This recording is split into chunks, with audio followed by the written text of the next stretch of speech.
You ever catch yourself saying something like, "I'm fine," right after crying in the shower to sad Spotify playlists? Yeah, that's called lying to yourself. And guess what? Your brain knows. You're doing it. It just plays along, like a bad friend who doesn't want drama. So why do we lie? To ourselves? And what actually happens inside our brain when we do? Let's crack open this psychological dumpster fire. First off, lying to yourself isn't always evil. Sometimes, it's your brain's self-defense mechanism. Life throws stuff at you. Failure, rejection, weird texts from your ex, and your brain goes, "Okay, that's enough emotional trauma for one Tuesday. Let's pretend everything's chill."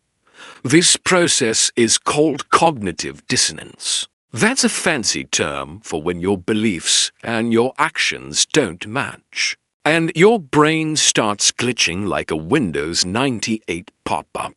Example, you say, "I'm totally healthy," but you also eat pizza for nights a week and haven't seen daylight since 2021. Now your brain has a problem. It can't handle the contradiction.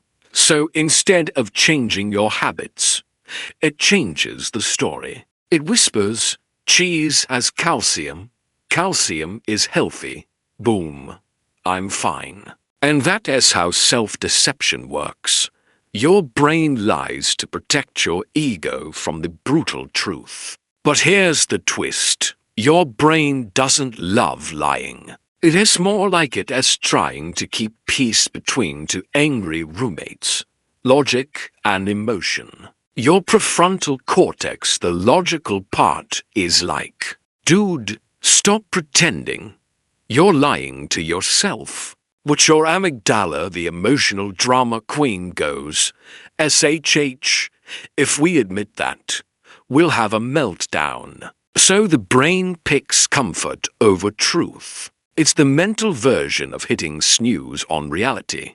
Now, the short-term effect. You feel good. You get a quick hit of calm, confidence, and control. It's like emotional bubble wrap. But long-term, you're basically feeding your brain fake news. And over time, that messes with your self-awareness. The system that tells you who you really are. Scientists call this self-concept distortion. But you can just call it becoming that one friend who's always in denial. When you lie to yourself too often, your brain builds a new version of you. A comfortable, slightly delusional alter ego who's convinced everything's great. Meanwhile, the real you is sitting in the back, screaming, "Bro, we're not okay." That's why sometimes you suddenly feel anxious for no reason. There is a reason: your brain's tired of keeping up with your own lies. But here's the good news. Your brain's also insanely good at rewiring. All you have to do is call out your own BS gently. You don't need to roast yourself like a therapy session gone wrong. Just notice when you're bending reality to feel better. Next time you say, "I'm fine," ask yourself, "Am I fine? Or am I emotionally duct-taping my problems again?" Because here's the truth. Self-honesty isn't about making yourself miserable. It's about giving your brain less garbage to juggle. When you stop lying to yourself, your mind can finally focus on solving problems, not hiding them.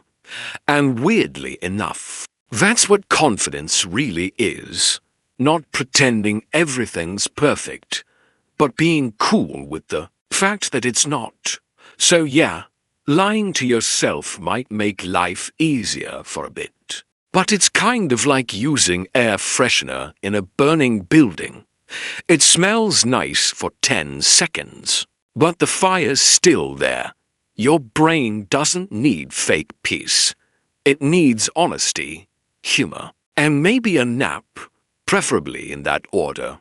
So next time your brain starts feeding you sweet lies, just wink at it and say, "Thanks, buddy, but we're doing reality today."